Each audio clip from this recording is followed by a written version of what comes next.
अंतर्मुख होण्याची गरज आहे. आज रस्त्यावरचा चांभार नाव ठेवत नाही, व्यावसायिक आहे तो सुद्धा खूप आपल्यापेक्षा उत्पन्न त्याचं चांगलं आहे. आपण हा विचार कधी करणार आहे? कधी करायचं? आपलंही उत्पन्न वाढावं, आपल्याला चांगले कपडे घालता यावे, आपल्या घरातल्या सुखसुविधा आपल्याला वाढवता याव्यात. देवा, हो देवा, इन्स्पेक्टर हात केला की देवा, नाही जेवण दिलं तरी चालतं. म्हणजे हे अवस्था मला गोरे ऐकतो ना, खुश गोरे. जेवायला नाही दिलं तर चालतं, 2 दिवस काय नाही मिळालं तर चालतं. तरी आपण या भ्रमात आहे, त्या मोठ्या भ्रमात आहे. पत्रकार आहे, मी कोणाला घाबरत नाही, मी कोणाला आपण किशोरी काय अवस्था आहे. वस्तुस्थिती अंतर्मुख व्हा, होणं गरजेचं आहे. मालक आहे, ठीक आहे, आम्ही मालक आहे, मी माझ्या पोर्टलचा मालक आहे, मी माझा आवाजचा मालक आहे. मालकी कुठं करताय याचा पण विचार करा. कुठं तरी एका विचारात या तर काय साध्य करता येईल. आणि करता येतं याचं हे उदाहरण आहे, साधं उदाहरण. आणि मी एकटं केलं असं नाही, 10 लोकांचं 4 लोकांचं एकत्र येऊन केलेलं काम आहे. तवाही उभा राहतंय. शेजारी जाऊन बसा, हे हो झालं ना तुमचं, चला आम्हाला बंद करायचं, असं कोण हाकल देत आपल्याला? अनुभव घेतोय आपण. आम्ही जर कुठं बसायचं म्हणून पलीकडे, हो कधी जायचं तुम्हाला? आम्हाला जायचं, शिपाई दमकट. ही वस्तुस्थिती आहे. हे कसं तरी मिळालं आपल्याला. हे कसं मिळालं? एकजुटीने मिळालं, सगळे एकत्र आलो म्हणून मिळालं. 18 लाख का मिळाले? मी सगळ्याचे नावं सांगितले. बापसाहेब गोरेला एकट्याला 18 लाख रुपये मिळत नाही. मी देवाचं नाव टाकलंय, मी देवाचं नाव टाकलंय, मी जाधवचं नाव टाकलं, सगळे नाव टाकलं. सांगितलं की हे आमचे सगळे पत्रकार आहेत, यांना पैसे पाहिजे, यांना दिवळ द्यायची. तेवढे आम्ही अर्ध्याला ओळखतच नाही. तर आम्ही ओळखतो, आम्हाला माहिती आहे की आमच्या सभासद आहेत, आमचे पत्रकार आहेत. तेव्हा ते 18 लाख रुपये म्हणजे ज्या वेळेस हे आपलं बंद झालं, अधिकाऱ्यांनी खूप मोठा आनंद व्यक्त केला. आजही अधिकारी महानगरपालिकेतले किमान 2 ते 3 करोड रुपये दिवाळीला गोळा करतात, केवळ पत्रकाराच्या नावाखाली. हा माझा आरोप आहे. बरोबर आहे. 2 महिने 3 महिने अगोदर झालं का तुझं बिल, झालं का?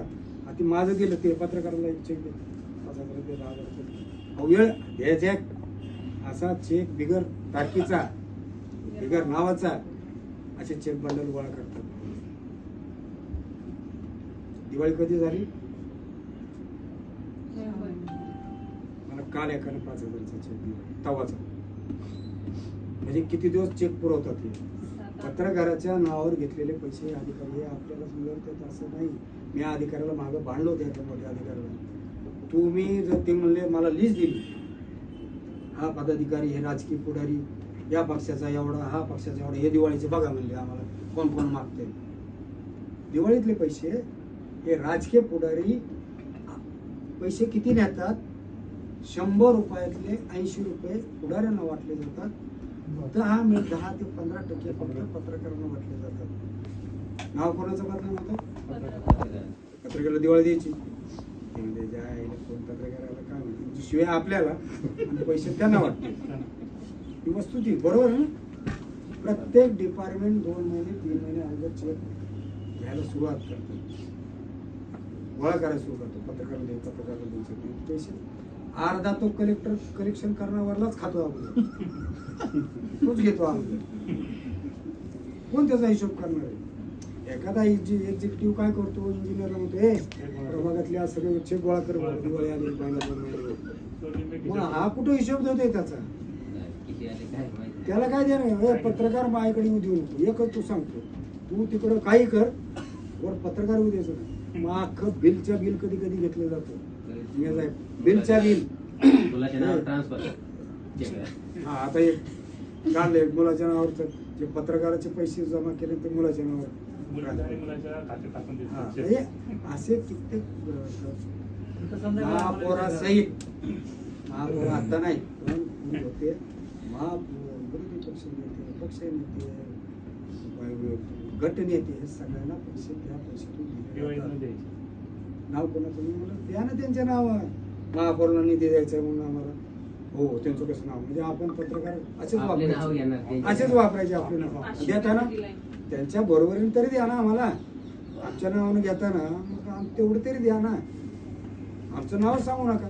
बर, आमचं असं म्हणणे आमचा अधिकार नाही तुमच्यावर, तुम्ही आम्हाला द्यायलाच पाहिजे, पण परंपरा आली ना चालत. का देतात पत्रकाराला पैसे तेही तुम्हाला सांगतो, कारणही सांगतो की आम्ही जे भ्रष्टाचार करतो, आम्ही जे चुकीचे काम करतो ते काम तुम्ही लिहू नये, छापू नये. कुठे एखादं उघडं पडलं तर तुम्ही ते शांत बसावं, किंवा त्याची धार आहे बातमीची ती जरा कमी व्हावी, ह्या उद्देशाने ते पैसे गोळा करतात. अधिकारी कुठलाही पैसे देताना आपल्याला खिशेतले 1 रुपया देत नाही. एखादं वर्धापन दिन म्हणून वर्धापन द्या ना, हा का, बरोबर, एक कार्ड द्या, अजून एक द्या ना, 2 कार्ड घेणार, 2 कार्ड त्याचे 20-30 गोळा करणार, 5,000 दिले पैसे घ्याणार, 30,000 आपलं नाव सांगा, हे काय गाई आले काय शिवाय देत असेल अजून काय माहिती नाही. हे पत्रकारांची अवस्था, आदर नाही. येऊन अरे अरे आला आला बघ, आला आला बघ, अशी अवस्था, आला आला बघ, आदरानं नाही कधी पत्रकार आले बाबा चला बघ. ही फॅक्ट आहे बाबू, बरोबर, ही फॅक्ट आहे. ही कधीतरी ओळखा आपण कुठे आहे. मी पोर्टलचा मालक आहे, करू काय त्याचा उपयोग, काय काय करायचा. घरी जाऊन सांगता, किराणा दुकानाला सांगा, ए दूध दे, पैसे का, पोर्टलचा मालक आहे, तिथे घरात बस, बरोबर, पैसेच लागतात. त्याच्यामुळं जबाबदारी आहेत तुमच्या कुटुंबाच्या, तुमच्या जागेच्या, काय याच्यासाठी आम्ही तर प्रयत्न चालूच आमच्या धन्वंतरीसाठी. आम्ही म्हणजे काम करत असताना कधी बाबूचंच काम करायचं याच्यासाठी करायचं नाही असं कधी करत नाही.